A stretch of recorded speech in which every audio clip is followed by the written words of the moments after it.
इनकी भेड़ चाल है, अगर एक उठ गई तो 15 उसके पीछे जरूर उठ के जाएंगे। हाँ चलो, इनका लक है, लक चलता है इनका। बैठी हैं तो बैठी हैं और उड़ गई तो उड़ गई। हाँ सुने, हजरत उमर भी नबी के दुश्मन थे मगर कलमा पढ़ लिया। खालिद बिन वलीद भी नबी के दुश्मन थे, कलमा पढ़ लिया। तवज्जो करना। लेकिन अबू जहल ने कलमा नहीं पढ़ा। क्यों नहीं पढ़ा? हजरत खालिद इब्न वलीद जंगे ओहद में नबी की मुखालफत में आए, नबी के खिलाफ जंग लड़ी। खालिद इब्न वलीद में जंगे ओहद में नबी का एक दांत शहीद हुआ। हजरत खालिद इब्न वलीद नबी के खिलाफ जंग लड़ने, लेकिन कलमा पढ़ लिया। हजरत उमर तलवार लेके निकले थे कि इस्लाम का पौधा ही जड़ से उखाड़ डालूंगा, नबी के सर कलम कर दूंगा माज़अल्लाह, लेकिन कलमा पढ़ लिया। अबू जहल ने कलमा क्यों नहीं पढ़ा? वो भी उसी मक्का में रहता था, रोजाना देखता था। तवज्जो फरमाइए। और दूसरे पढ़ते रहे, ये क्यों नहीं पढ़ा? तो कान खोल के सुने। एक होता है दुश्मन, एक होता हासिद। तवज्जो करना। दुश्मन कितना भी बड़ा हो वो तुम्हारा दोस्त हो सकता है, बन सकता है, लेकिन हासिद कभी तुम्हारा नहीं हो सकता। तवज्जो फरमाइए, हासिद कभी तुम्हारा नहीं हो सकता। हजरत उमर हासिद नहीं दुश्मन थे, हजरत खालिद इब्न वलीद हासिद नहीं दुश्मन थे, इसलिए कलमा पढ़ लिया। अबू जहल दुश्मन नहीं हासिद था। क्या था? हासिद, इसलिए कलमा ना पढ़ सका। हसद बड़ी बड़ी बीमारी। आप क्या समझते हैं कि अबू जहल को पता नहीं है? अबू जहल को पता था। अबू जहल को पता था कि मोहम्मदुर रसूलुल्लाह अल्लाह के नबी हैं, ये रसूल हैं, पता था ये सच्चे भी हैं, ये पता था, लेकिन फिर भी कलमा नहीं पढ़ा। क्यों? इसलिए कि हसद था। ओ मास वालो, इधर देखो, उधर क्या देख रहे हो? इधर देखो। नहीं, मास्क लगाए रहो, चाहे कोई बात नहीं है, कभी कोरोना आ जाए दोबारा से, लेकिन आप हमारी तरफ मास्क की इजाजत है। हसद बहुत बुरी बीमारी है, हासिद कभी तुम्हारा नहीं हो सकता। दुश्मन अगर मर्डर भी हो जाए ना और दुश्मनी है तो एक ना एक दिन दोस्त हो जाए। और ये हमने भी अपनी इतनी सी जिंदगी में आजमा लिया। हमारे बहुत बहुत बड़े हमने देखे जो दुश्मन थे वो दोस्त बन गए, लेकिन हासिद अभी जली रहा, अभी जली रहा है। तो इसलिए अगर कोई हासिद है तो समझ लेना ये तुम्हारा कभी नहीं हो सकता। बस उसकी सजा यही काफी है कि वो जल रहा है, भुन रहा है, तप रहा है, यही उसके लिए काफी। हाँ, हासिद कभी तुम्हारा नहीं होगा। वरना अबू जहल सब जानता था, अबू लहब सब जानता था, ये नबी हैं, ये आखिरी पैगंबर हैं, सब पता था, लेकिन उसके बावजूद भी कलमा नहीं पड़ा। अब ये है, सुने, अबू जहल का हाल तो ये था। एक दिन नबी के घर के पास से गुजरा तो क्या देखा कि नबी अपने घर में कुरान की तिलावत कर रहे हैं। मेरे मुस्तफा अपने घर में कुरान की तिलावत कर रहे हैं। अब अगर कोई अच्छे आवाज का मालिक कुरान पढ़े तो उसका कुरान सुनने में बहुत अच्छा लगता है। आमिना का लाल कुरान पढ़े तो कितना अच्छा लगेगा। जरा बोलो ना सुभान अल्लाह यार। अबू जहल ने जब आवाज आई उसके कान में, नबी रात में कुरान पढ़ने तो दिन में तो कुरान की मुखालफत करता था, लेकिन नबी की जबान से जब कुरान सुना ना तो इसके कान में अच्छा लगा। अच्छा लगा।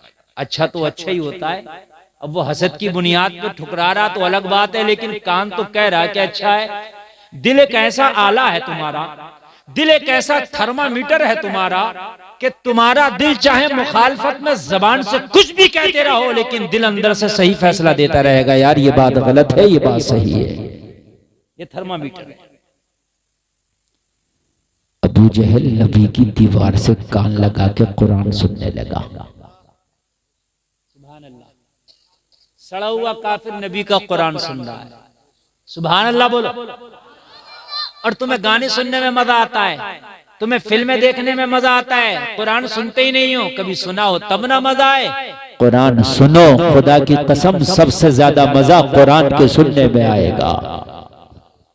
सुभान अल्लाह सुभान अल्लाह। हजरत हमारे घर में तो कई लोग कुरान पढ़ते हैं, हमारी अम्मी भी कुरान पढ़ती है, हमारी बहन भी कुरान पढ़ती है, हमारी दादी भी पढ़ती थी। तो कुरान सही तरीके से पढ़ा जाएगा तब मजा आएगा। ये जो उल्टा सीधा पढ़ रही है आजकल की हमारी माँ बहन और हमारे भाई भी पढ़ते हैं, ऐसे पढ़ते हैं। हम तो हाफिज हैं, हमें भी कभी कभी पता नहीं चलता ये पढ़ क्या रहे हैं। हम हाफिज हैं से पता, हमें नहीं पता चलता क्या पढ़ रहे हैं। क्यों इमाम साहब, मैं गलत कह रहा हूँ? ऐसे घुमा फिरा के मजहूल पढ़ेंगे, ऐसे मजहूल पढ़ेंगे।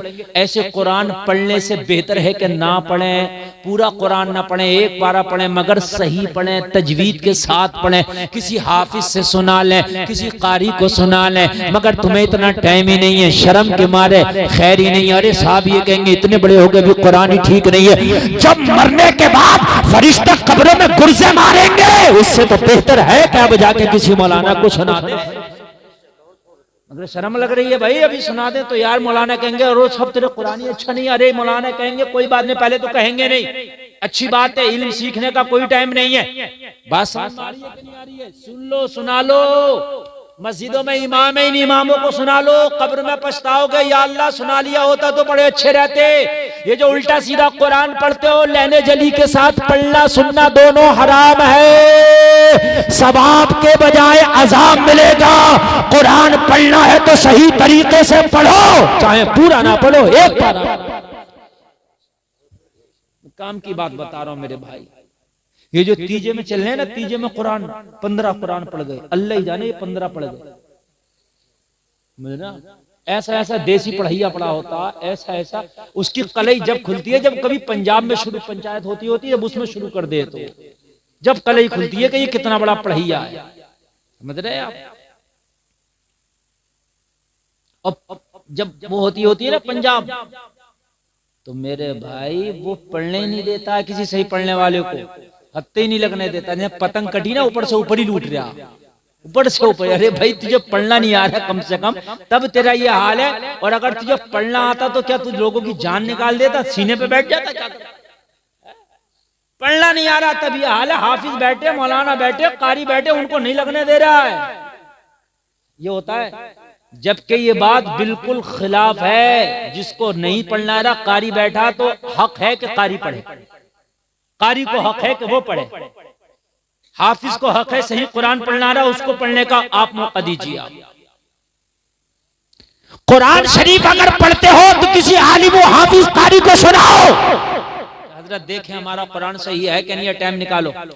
आप कहते हो टाइम नहीं है, तो टाइम तो मरने से पहले होगा ही नहीं। आप ये कहते हो टाइम नहीं है, मरने से पहले नहीं होगा। और ये टाइम नहीं है, मौत के फरिश्ते से कह के देखना। अगर अम्मा ने दूध पिलाया तो कभी मत आओ जरा, हमें टाइम नहीं है। अगर रुक जाएगा के देखो, रुक जाएगा मौत का फरिश्ता। तुझे हो या टाइम नहीं हो, अपनी ड्यूटी बजा के जाएगा। समझ रहे हैं आप? ये दरवाजा बंद कर दो, ये क्यों निकल के जा रहे हैं? ये बड़ी काम की बातें चल रही है। थोड़ी देर तकरीर करना, ज्यादा देर तकरीर बोलना नहीं है। असली में लेट तकरीर हो जाती है ना, तो फिर ये क्या होता है कि 2 उधर से उठ रहे हैं, 4 उधर से उठ रहे हैं। अब बात आदमी थोड़ी सी बना के लाए, थोड़ा सा बयान करना चाहे, तो फिर पता चला वो 2 इधर से उठ गए, 2 उधर से उठ गए। अजीब सा माहौल बना देते हैं। थोड़ी देर बैठ के सुन लो ना। मेरे पास आपसे कम टाइम है, मुझे तो जाना है। समझ रहे हैं आप? हाँ, मुझे तो जाना है, बहुत कम टाइम है, लेकिन थोड़ा सा आप सुन लेंगे तो अच्छी बात है। थोड़ा बेस बढ़ाओ ऑपरेटर साहब, बेस बढ़ाओ, इसका बेस बढ़ाइए, आवाज जरा भारी कीजिए। अबू जहल नबी का कुरान कान लगा के सुनना और दिल में कह रहा है यार मजा तो आ रहा है। दिल तो थर्मामीटर है ना, ये तो कह रहा है यार मजा आ रहा है, थर्मामीटर है ना। लेकिन दिमाग से तो खेल खेल रहा था ना वो, कि अगर यार मैंने भी मान लिया तो मेरी चौधराहट चली जाएगी, सरदारी चली जाएगी। मक्का का सरदार था ना ये भी, चौधरी था मक्का का ये भी, ठेकेदार था मक्का का ये भी। गुंडागर्दी करते हैं, किसी पर पावर आ जाती है ना, गांव में भी तो बड़ी गुंडागर्दी करते हैं। दीन के काम में भी पैर रखा देते हैं, मौलाना की न चलने देते हैं, मस्जिद में भी हैं। ऐसा होगा? चौधराहट दिखाते हैं। दिखा तेरी चौधराहट, मरने के बाद तेरी चौधराहट का पता चलेगा। हाँ, एक मुतवल्ली मस्जिद में इमाम साहब ने टाइम बढ़ा दिया नमाज का, तो कह रहा हमारे बगैर मशवरे को तुमने बढ़ा कैसे दिया टाइम, इस इमाम का हिसाब करो। मैंने कहा किस बात का करो, बोले 7-10 मिनट बढ़ा दिए जमात में, मशवरा लिया नहीं मुतवल्ली से। ये मेरे हंसने की नहीं रोने की बात है, ये शर्म नहीं आती। नमाज इमाम पढ़ाएगा, अजान इमाम पढ़ेगा, मसला ये बताएगा, नमाज खराब हो जाए तो सही कैसे होगी इमाम बतलाएगा। तू पैदा हुआ तो तेरे कान में अजान ये पढ़ेगा, मर गया तो जनाजा ये पढ़ाएगा, टाइम तू घटाएगा। गलत पावर का इस्तेमाल कभी ना किया, कभी ना करना। मन मारे यार, एक जगह पर मस्जिद की जमीन खरीद ली गई, मस्जिद के नाम से वक्फ कर दी कि इसमें मस्जिद बनेगी। गुंडागर्दी से उसको नमाज़े जनाजा के लिए कर दिया। बोले इसमें आज के बाद मस्जिद ही नमाज़े जनाजा हुआ करेगी, तुम्हारे अब्बा के घर की हुकूमत है, नमाज जनाजा हुआ करेगी। किसी आलिम से पूछा, बोले पूछा तो नहीं है, तो नहीं पूछा तो तुम्हारे अब्बा के घर की शरीयत है। जो मस्जिद के लिए जमीन वक्फ कर दी गई मस्जिद बनाने के लिए, उसमें मस्जिद ही बनेगी। समझ रहे हैं आप? हिसाब वो चौधरी साहब ने कह दी, प्रधान जी ने कह दी, मुखिया साहब ने कह दिया कि इसमें ये हो गया, मरेगा मुखिया तो पता चलेगा। मसला वो चला रहे हैं जो अपने दिल को भारा। मौलवी कुछ कह रहा है उससे कोई मतलब नहीं है, मसला वो चलेगा जो हम कह रहे हैं। मेरे भाई ये दिल शैतान है। अगर तुम्हारी बात किसी आलिम के सामने नीची हो रही है होने दो, लेकिन अगर आलिम सही बात कह रहा है तो उसकी बात पर लब्बैक करो। जाहिल आदमी की मसला उसने गलत बताया, वह आलिम उसके खिलाफ बता रहा, वो सोच रहा है मेरी हेटी हो रही है। यही उसकी जहालत का सबूत है, वो दुश्मन बन जाता है, मुखालफत शुरू कर देता। अरे भाई शरीयत किसी के घर की नहीं है, शरीयत में आलिम जो बता रहा है उसकी बात को मानो, फॉलो करो। अब कोई नबी नहीं आएगा, ये टूटे फूटे उलमा ही आएगा। अबू जहल कान लगा के मुस्तफा का कुरान सुन रहा और मजे भी ले रहा है। पहले अरब था वो, उसको कुरान समझ में भी आता था, ऐसे थोड़ी नहीं है समझ में नहीं आता, सब समझ में आता था, उसको सब जानता भी था वो ये कुरान है। लेकिन वही हसद, मानूंगा नहीं। बात समझ में आ रही है कि नहीं आ रही है?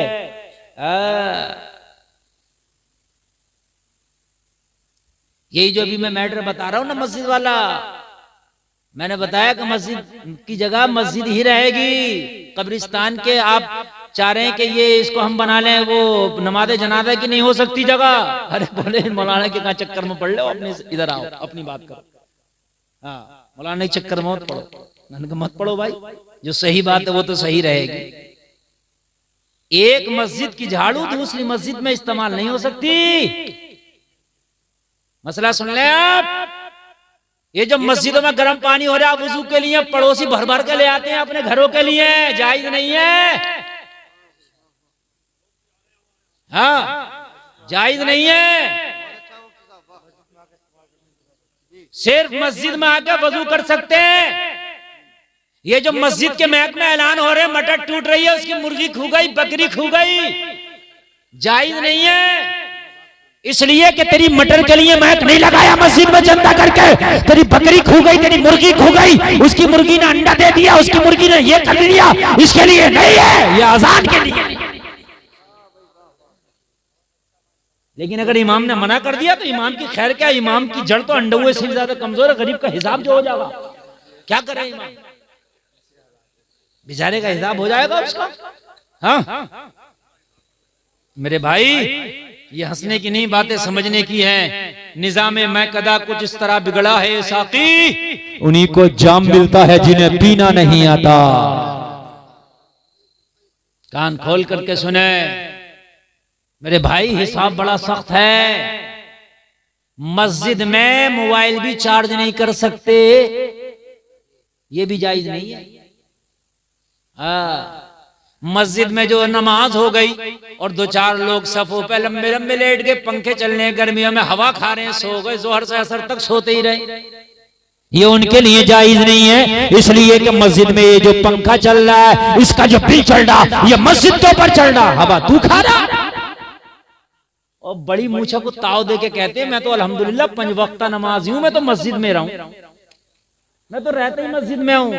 और मस्जिद में रहते हुए इसका हिसाब दे दोगे, बात समझ रहे हैं आप? क्या हुआ?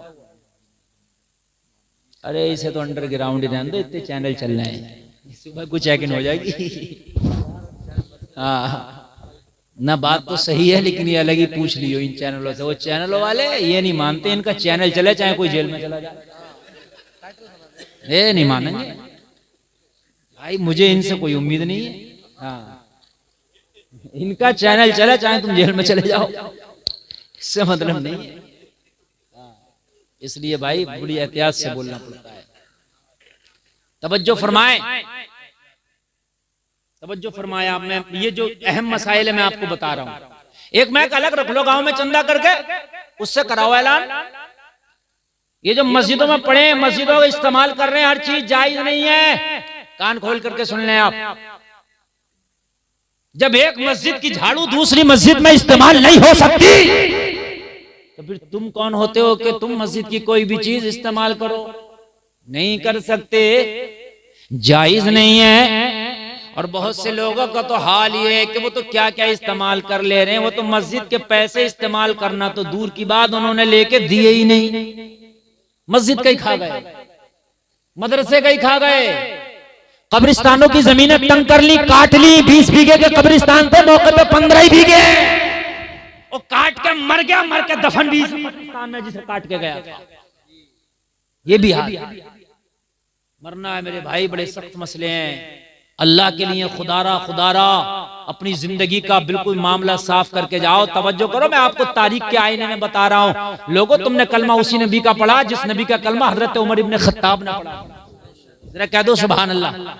कलमा भी वही था उमर का, कुरान भी वही था उमर का, नबी भी वही था उमर का, खुदा भी वही था। जिस खुदा को तुम मानते हो उसी को उमर मानते हैं, जिस नबी को तुम मानते हो उसी को उमर मानते हैं, जो कुरान तुम पढ़ते हो उसी को उमर पढ़ते हैं। मगर अमल तुम्हारा क्या है, उमर का क्या है? कान खोल के सुन। हजरत उमर खलीफतुल मुस्लिमीन है। आधी दुनिया पे हजरत उमर की हुकूमत का सिक्का चलता है। लोगों, एक रात में हजरत उमर चिराग जलाकर कुछ लिख रहे थे। खिलाफत का कुछ खर्चे का जो काम था वो लिख रहे थे। लोग हिसाबो किताब का रजिस्टर मेंटेन कर रहे थे। रात का आलम। हजरत अली हजरत उमर की बारगाह में आए, आकर के सलाम किया। हजरत उमर ने बोला, अली कैसे आना हुआ? हजरत अली ने फरमाया, उमर कुछ जाती काम था, कुछ अपने पर्सनल काम से आया था। हजरत उमर ने इतना सुना, चिराग बुझा दिया। सुभान अल्लाह। क्या किया, क्या किया, क्या किया? जोर से कह दो, चिराग बुझा दिया। उस वक्त रोशनी के लिए ये बल्ब नहीं थे, ये सियाफल नहीं था, ये कुमकुमे नहीं थे, ये बड़ी बड़ी हाइलोजन नहीं थी, बड़ी बड़ी ट्यूबलाइटें नहीं थी। उस वक्त चिरागों से रोशनी हुआ करती थी। हजरत उमर रजिस्टर मेंटेन कर रहे थे, चिराग बुझा दिया। हजरत अली हैरत में, उमर चिराग क्यों बुझाया? जब मेहमान तुम्हारे घर में आता तो आप तो रोशनी करते हैं, रोशनी बुझाते नहीं है। बोलो है कि नहीं है? रोशनी जलाई जाती है, हैं? आज ये जलसा हुआ, कितनी रोशनी है। ओ मेरे भाई, हजरत उमर ने चिराग बुझाया। हजरत उमर ने फरमाया, अली अभी रुके। हजरत उमर ने एक बराबर में चिराग रखा था, फिर उसको जला दिया। क्या कर दिया? दूसरा जला दिया। हजरत अली ने फरमाया, उमर अगर बुझाना था तो जलाया क्यों, जलाना था तो बुझाया क्यों? अरे जब बुझाना था तो जला क्यों दिया, और जब जलाना ही था तो बुझा क्यों दिया? तवज्जो करें, आगे से लेकर पीछे तक पूरा मजमा, और मेरी माँ बहने भी तवज्जो करें। अब इधर उधर जहन न भटकाए, एक एक जुमला लेके जाए। अगर तकरीर दिल पे लेके सुन ली तो खुदा की कसम जिंदगी बदल जाएगी। सुनो, हजरत उमर ने फरमाया, अली ये सरकारी रजिस्टर है जो मैं मेंटेन कर रहा था। जो चिराग पहले जल रहा था वो सरकारी खजाने के तेल पर जल रहा था। आप आए थे पर्सनल काम से, उमर पर्सनल कामों के लिए खजाने का माल इस्तेमाल नहीं करता। ये मैंने जब तक आपसे पर्सनल काम होता रहेगा, पर्सनल बात मेरी आपकी होती रहेगी, जब तक ये मेरा पर्सनल चिराग है ये जलता रहेगा। बेशक, सुभान अल्लाह, सुभान अल्लाह। मेरा पर्सनल चिराग है ये, बराबर में जो रखा ये जलता रहेगा। और जब आप चले जाएंगे तब इसको बुझाऊंगा और फिर मैं सरकारी काम करूंगा और सरकारी चिराग जलाऊंगा। समझ में आ रही है? ये है हजरत उमर का तकवा, है ना? एक हम भी हैं, अगर प्रधान जी ईंटा रख दे दरवाजे पर के खड़ंजा पड़ेगा इस महल्ले में, और 10 दिन खड़ंजा ना पड़े तो ईंटे आधे ही हो जाते हैं। किसी ने 10 भैंसों के नीचे बिछा लिए, किसी ने 5 अपनी नर की चौतरी पे लाकर डाल लिए, तो किसी ने सोचा कि यार मेरा कोई काम तो नहीं है मगर सब लेके जा रहे हैं तो 2-4 मैं भी ले जाऊं। भाई सबका हक था, तेरा हक नहीं है, बात समझिए। सबका हक था, उस पर तेरा हक जोर से बोले नहीं है। अगर आप लुक़्मा-ए हलाल नहीं खाओगे तो काबे में जाकर भी दुआ करोगे, अल्लाह तेरी दुआ कबूल नहीं करेगा। हलाल के लुक़्मे नहीं खाएंगे तो हराम के लुक़्मे खाकर अपने जिस्म में हराम का खून पैदा करके हर साल हज जाओ, उम्रा करो, वहां जाकर दुआएं करो, अल्लाह नहीं कबूल करेगा। इसलिए मेरे भाई चाहे चटनी खाओ, दाल खाओ, लेकिन हलाल के लुक़्मे खाओ। हाँ, गैरतें मर गई हैं बहुत सौ की, गैरत है। कैसा भी हो, लाल हो, काला हो, पीला हो, 2 नंबर का, 3 नंबर का, 5 नंबर का हो, बस पेट भर जाए। कैसे भी हो पेट भर जाए। और भाई बात तो सुनो, पेट तो भर गया, लेकिन एक दिन वो भी होगा कि इस पेट में कब्र की मिट्टी भी होगी, तब क्या होगा? बड़ा सख्त मसला है, बहुत सख्त मसला है।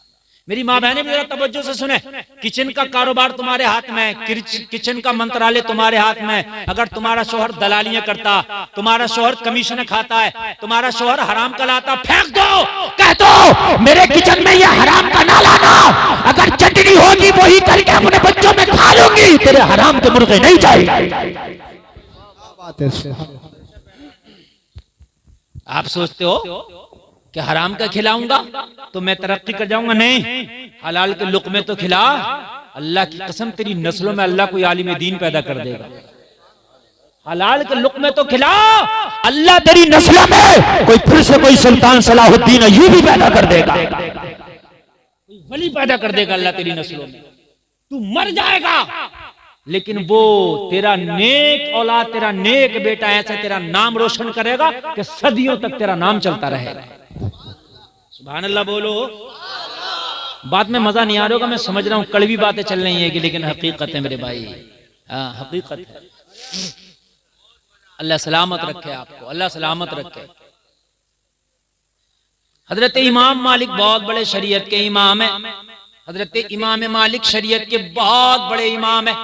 शरीयत के 4 इमामों में एक इमाम इमाम मालिक है। उनकी बारगाह में एक औरत आई, हुजूर मसला पूछना है। आपने फरमाया खातून एक तरफ बैठ जाओ, अभी मैं अपने काम में मशगूल हूं, थोड़ी देर में मसला बताता हूं। खातून एक तरफ बैठ गई। थोड़ी देर के बाद इमाम मालिक ने उस खातून को बुलाया, आओ। पर्दे में बैठ गई। ये पर्दा चादर लगा दिया और चादर के इधर खातून बैठी है, मसला पूछ रहे, और इधर शरीयत का इमाम इमाम मालिक बैठे हैं। तवज्जो फरमाना, कितने बड़े इमाम है, शरीयत के इमाम, बहुत बड़े इमाम है।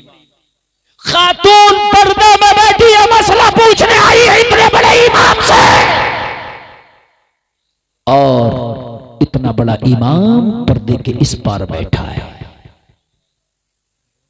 आज के कुछ झूठे पीर ऐसे चल रहे हैं कि औरतों को सामने बिठा करके उनको पीरा मुरीदियां चल रही हैं, पैर दबाया जा रहा है।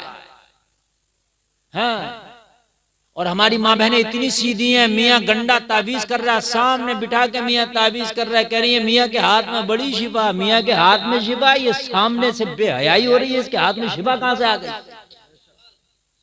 हुजूर मुफ्ती आजम हिंद आला हजरत के छोटे बेटे ताबीज ये भी देते थे, लेकिन मालूम है कैसे देते थे? अगर किसी को ताबीज दिया और कोई खातून कोई जनानी ताबीज लेने आई तो कहते थे कपड़े में हाथ को लपेट लो, उसके बाद हाथ बढ़ा के ताबीज लो।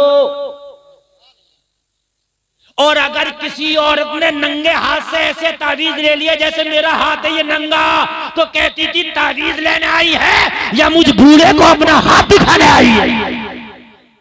ये फरमा। अब तो मियां ऐसे ऐसा गुंडा मियां चल रहा है, फाले खोल जा फाले। इतना बड़ा ये फाल का खुलैया, तो बताना दाऊद इब्राहिम कहां बैठा फाल खोल के है?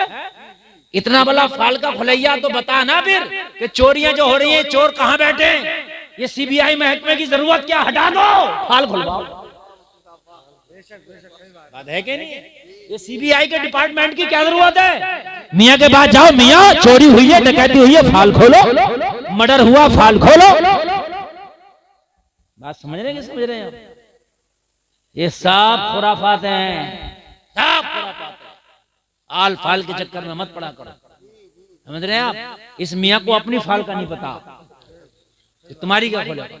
मैं सही बता रहा हूं, जिसको अपनी फाल का नहीं पता तुम्हारी क्या खोलेगा?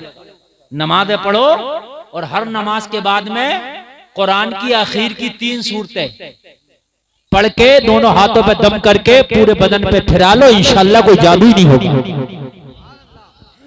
कोई टोना नहीं होगा इंशाल्लाह। देखो इधर मिलाद शुरू हो गई, खामोश हो जाओ, अब बिल्कुल खामोश हो जाओ तुम, वरना तकरीर थोड़ी देर तुम्हारे ऊपर भी हो सकती है। हाँ, खामोश हो जाओ। तवज्जो फरमाएं, तवज्जो। शरीयत का इमाम इमाम मालिक ने फरमाया, खातून क्या मसला है तेरा, बता। मसला बता। कहने लगी हुजूर मसला ये, मैं बड़ी गरीब खातून हूं, मेरा कारोबार है सूत काटने का। वो जो चरखा चला के करता था ना, कहती है कि मेरे घर में चिराग भी नहीं है जलाने के लिए कि मैं उस चिराग की रोशनी में काट लूं। रात होती है तो मैं छत पे जाकर के चांदनी की रोशनी में चांद के अक्स जो होता है ना, उसी में मैं अपना सूत काट के कारोबार चलाती हूँ। तो वो जगना बड़ा बारीक मसला बता रहा हूं मैं चलाती हूँ काम। हुजूर पूछना यह है कि किसी दिन बादशाहों के जुलूस मेरी गली से गुजरते हैं, जिस दिन बादशाहों के जुलूस गुजरते हैं उनके जुलूसों में फानूस और मशाल बरदार होते, बड़ी रोशनियां होती हैं, उस दिन मेरी छत पे भी रोशनी आ जाती है। जब गली में जुलूस निकलते हैं तो छत पे भी रोशनी आ जाती है, और उस रोशनी में मेरा काम तेज हो जाता है, मैं दोगुना काट लेती हूँ, काम दोगुना हो जाता है। ये जो काम ज्यादा हो जाता है क्या मेरे लिए जायज है या नाजायज है? ये जो बादशाहों के जुलूस की जो रोशनी मेरी छत पे आती है, इस रोशनी में जो मेरा काम ज्यादा हो जाता है, ये जायज है या नाजायज है? बताइए कितनी बारीकी है, जरा गौर करें यार, कितनी बारीकी है। हजरत इमाम मालिक ने फरमाया, खातून ऐसा लगता है जैसे हसन बसरी तुम्हारा भाई हो, तुम हसन बसरी की बहन लगती हो। कहने लगी हुजूर हाँ हसन बसरी मेरा भाई है, मैं उसकी बहन हूं। अल्लाह। कहा आपको कैसे पता मैं हसन बसरी की बहन हूं? इमाम मालिक ने फरमाया, ये तकवा हसन बसरी की बहन का ही हो सकता है। हाय हाय हाय, ये तकवा हसन बसरी की बहन का ही हो सकता है। ओ भाइयों, तुम इस जलसे में बैठे हो, तुम भाई भी होगे बहनों के, तुम्हारी बहनों के जैसे किरदार हो उस किरदार से तुम पहचाने जाते हो। तुम्हारी बहनें अगर नेक होंगी, जमाना कहता है उस भाई की बहन बड़ी नेक है, अगर भाई नेक होगा तो जमाना कहेगा उस बहन का भाई बड़ा नेक। बेशक सुभान अल्लाह। नारे तकबीर, नारे रिसालत। खामोश हो तू। मेरे भाई तवज्जो करे, अगर किसी का भाई नेक होगा तो जमाना कहेगा उस बहन का भाई बड़ा नेक है। अगर किसी की बहन नेक होगी तो जमाना कहेगा उसकी बहन बड़ी नेक। आप कहो ओए काली टोपी वाले इधर सुन लो यार, सुन लो, पता नहीं यार किधर है, तो बैठ। जी इमाम साहब जी फरमाए, थोड़ी देर सुनना यार, डिस्टर्ब हो रहा है, बहुत ज्यादा डिस्टर्ब हो रहा है। थोड़ी देर खामोशी से सुन ले, उसके बाद में फिर आपने जो करना वो करते रहिएगा, ठीक है। मैं असल में रटी रटाई तकरीर अपने से होती नहीं, आपसे चिपक करके आप सुनते रहते, मैं बोलता रहता हूँ। आप जब अपना जहन हटाते हैं ना तो आपसे ज्यादा मेरा हट जाता है। आप क्या सोचते हैं ये जो बेपर्दा घूम रही हैं इनकी इज्जतें हो रही हैं? नहीं, ये जो नाच रही हैं कूद रही हैं इनकी इज्जत हो रही है। जमाना चाहे तेरे सामने कुछ भी कह दे, पीछे यही कहेगा इतनी बड़ी बेहया। अगर किसी के घर का माहौल खराब होना और फला कह दे कि उस गांव की लड़की हमने देखी है यार, वो उस जगह बेपर्दा ऐसे ऐसे घूम रही, तो आदमी अंदाजा लगाएगा यार उस घर की होगी, क्योंकि उस घर की लड़कियां बेपर्दा घूमती हैं। तवज्जो करना। और अगर कोई बात पर्दे की आएगी और किसी के घर के पर्दे का नाम हो, आदमी के मैं उस गांव में गया था, उस घर की खातून बड़ी बापर्दा थी, तो आदमी कहेगा हो ना हो उस घर की बात है। हसन बसरी की बहन हो ना हो, हसन बसरी की बहन हो। कहा हुजूर कैसे, मैं तो कभी आपसे मिली भी नहीं, आपने कभी मुझे देखा नहीं, मुझे किसी गैर मर्द ने नहीं देखा। कहा ये तकवा हो ना हो हसन बसरी की बहन ही। बड़ा सीना चौड़ा कर रहे हैं, बात बड़ा सीना। बहनों को कॉलेजों में पढ़ने भेज रहे हैं, कॉलेजों में जाके 26 जनवरी को पहली गाना दे दिया जाता कि इस गाने पे नाच करोगी, और घर में प्रैक्टिस कर रही है। बेहया बेशरम भाई भी खुश है, माँ बेगैरत भी खुश है, बेगैरत बाप भी खुश है। हमारी बेटी प्रैक्टिस कर रही है, तो उसे मरा नहीं जाता। थूकते उन डिग्रियों पे जो इज्जत के बदले आती है। डिग्री लाओ लेकिन इज्जत के बदले ना लाओ, मेहनत के बदले लाओ। कॉलेजों में बच्चियां नाच रही हैं, डांस कर रही हैं, कॉलेजों में बच्चियां नाच नाच करके वो फिर डिग्रियां ला रही है। बाप भी खुश है, भाई भी खुश है। और मेरे भाई मैं तालीम का मुखालफत नहीं करता, मैं तालीम का मुखालिफ नहीं हूं। पढ़ाओ, खूब पढ़ाओ, लेकिन अल्लाह की कसम ये ध्यान रखना कि डिग्री इज्जत के बदले तो नहीं आ रही है। इज्जत का सौदा नहीं करना है। अगर इज्जत के बदले डिग्री आए तो ठोकर मारो उस डिग्री पर। इसी कॉलेज में पढ़ने वाली एक बेटी को मैंने देखा, आपने भी देखा होगा। कर्नाटक के कॉलेज में जब पढ़ने गई, हिजाब लगा के गई, बुर्का लगा के गई, पर्दे में गई, सैकड़ों भेड़ियों ने घेरा, उसके बुर्के की मुखालफत की, शेरनी बन के खड़ी हो गई, नारे तकबीर लगा करके उनकी मुखालफत का जवाब दिया। जमाना उस शेरनी को मुस्कान कहता है। अपनी बेटियों को पढ़ाओ, लेकिन मुस्कान का किरदार दे के पढ़ाओ। सुभान अल्लाह, जिंदाबाद। दारे तकबीर, दारे रिसालत, दारे वंशियत, बस लगे आला हजरत अल्लामा मुफ्ती गुलफाम रज़ापुरी, दारे हैदरी। ये किरदार दे करके पढ़ाओ। खुदा की कसम ऐसी तालीम ना कराओ, माहौल इतना बिगड़ गया। ए जलसे में आने वालों, खुदा की कसम हमारी बच्चियों के इर्तदाद की तरफ कदम बहुत तेजी से बढ़ रहे हैं। आज खैर मुस्लिमों से दोस्ती हमारी बच्चियों की है। आज खैर मुस्लिमों के गले में हाथ डाल करके फ्रेंडशिप के फोटो खिंचवाए जा रहे हैं। ए मेरे भाइयों, कभी 26 जनवरी पर उनके साथ डांस हमारी बच्चियां कर रही है, कभी वैलेंटाइन डे उनके साथ मनाया जा रहा है, कभी 14 फरवरी आती है तो उनके साथ में प्यार का इजहार हो रहा। ओ मेरे भाइयों, पढ़ाओ, लेकिन इज्जत के बदले डिग्री नहीं चाहिए। खुदा की कसम अपनी बेटी को पहले कनीज़े फातिमा बनाओ।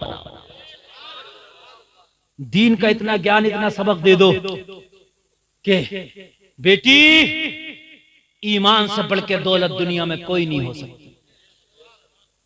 ईमान से बढ़ के दौलत दुनिया में कोई नहीं हो सकती। और बेशक ईमान से बढ़ के दौलत कोई है ही नहीं, है ही।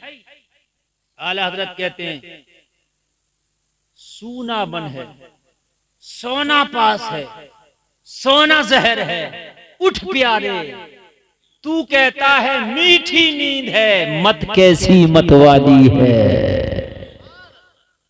आला हजरत कह रहे हैं ये जो तेरा ईमान है, ये सोना, ये गोल्ड है। तू सो मत, गफलत मत कर, वरना चोर ले जाएगा, डाकू ले जाएगा, और मेरे भाइयों तालीम की होड़ में इतने बेहया हो गए, हम इतने आगे बढ़ गए, हम देख ही नहीं रहे बच्चियां क्या कर रही हैं। मेरे भाइयों बच्चियों को पहले तो उस कॉलेज में पढ़ाओ ना जहां इतनी बेपर्दगियां बेहयाइयां हो रही हैं, और उस पर खास तवज्जो दो। कॉलेज के मैनेजमेंट से जाके कह दो हम अपनी बच्ची को पढ़ाने के लिए जरूर दाखिला कराए हैं, लेकिन खबरदार किसी भी प्रतियोगिता में हमारी बच्ची को हम डांस का कोई रोल नहीं देंगे, नाचने का रोल नहीं देंगे। पहले ये बात साफ कर लो, हमारी बच्ची नाचेगी नहीं, डांस नहीं करेगी, हमारी बच्ची आएगी पढ़ के चली जाएगी। समझ रहे हैं?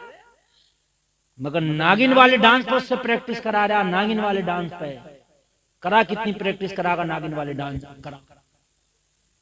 ऐसी ऐसी नागिनें होंगी कब्र में, ऐसी ऐसी नागिनें होंगी तूने देखी भी नहीं होंगी बेटा। हाँ, ऐसे ऐसे नाग और नागिन होंगी कब्र में, ऐसे ऐसे गंजे सांप हैं, ऐसे ऐसे बिच्छू हैं कि अगर डंक मार दें तो कयामत तक उनका निशान न जाए। कब्र का ऐसा ऐसा बिच्छू है मेरे भाई, ऊंट की गर्दनों की तरह उनके डंक हैं। अल्लाह के लिए खौफ खाओ। ये चंद दिन की जिंदगी की शोहरत के खातिर सब कुछ सौदा ना कर दो, ईमान का सौदा ना कर दो। हजरत आसिया फिरौन की बीवी थी जिसने खुदाई का दावा किया था, मगर खुदा की कसम फिरौन की बर्बरियत और जुल्म और सितम सहती रही मगर ईमान का दामन न छोड़ा। हाय हाय बोलो ना यार, सुभान अल्लाह, सुभान अल्लाह। मेरे भाई तुम्हारे लिए सबसे पहले दीनदारी है यार। जिनके मजहब सच्चे नहीं है, जिनके मजहबों की कोई हकीकत नहीं है, जिनके मजहबों में पाखंड भरा पड़ा है, वो आज अपने मजहब के इतने पक्के हो रहे हैं, इतने पक्के हो रहे हैं कि अपने मजहब के लिए मरने भी तैयार है, मारने भी तैयार है। और तुम्हारा तो मजहब सच्चा है, तुम्हारा तो मजहब सबसे प्यारा। इन्नद्दीन इंदल्लाहिल इस्लाम, सबसे ज्यादा पसंदीदा अगर कोई मजहब है तो तेरा मजहब मजहब इस्लाम है। और तुमने इतना हल्का समझ लिया कि गैरों के पीछे भाग रहे हो। ओ लोगों, जान जाए तो जाए मगर अपने मजहब से मुनहरिफ ना हो। इस मजहब से तो पढ़ाई में खास इस बात का ख्याल है कि हमारे बच्चे हमारी बच्चियां कहीं ऐसा तो नहीं है कि अपने मजहब को अब छोड़ रही हैं, अपने मजहब से अलग हो रही हैं। तालीम हो तो ऐसी हो कि मजहब के बदले ना आए, इज्जत के बदले ना आए, मेहनत के बदले आए। तब जो फरमाए बात को हम खत्म करें बस जल्दी से, इसलिए कि टाइम बहुत ज्यादा हो गया और हमने तकरीर असल में समेट देना थी बहुत पहले, लेकिन आपकी मोहब्बतें थी, इतनी सर्दी में आप बैठे तो मैंने सोचा थोड़ी खिदमत कर लूं। अबू जहल कान लगा के नबी का कुरान सुन रहा है, याद है? याद है? सुन रहा है। सुनते सुनते इसे अच्छा लगा, दिल तो थर्मामीटर है ना, ये बता रहा था भाई अच्छा है, बढ़िया पढ़ रहा है, बहुत बेहतरीन है। इसको आहट लगी जैसे कोई और भी है। इसने जब दीवार पे आगे बढ़ा तो क्या देखा, एक मक्का का काफिर और है जो दीवार से चिपक के इससे पहले से कुरान सुन रहा है। अल्लाह, सुन रहा है। इसने सोचा भांडा फूट जाएगा, ये तो सब में कह देगा कि अबू जहल दिन भर अपनी पार्टी बनाता और रात को ये नबी का कुरान खुद सुनता। बात समझ रहे हैं? रात को खुद सुनता, मैंने देखा था दीवार से कान लगा कर सुन रहा है। अबू जहल ने सोचा काम खराब हो जाएगा, तो इसने क्या किया, उल्टा इसी पे धौंस जमाना शुरू कर दिया।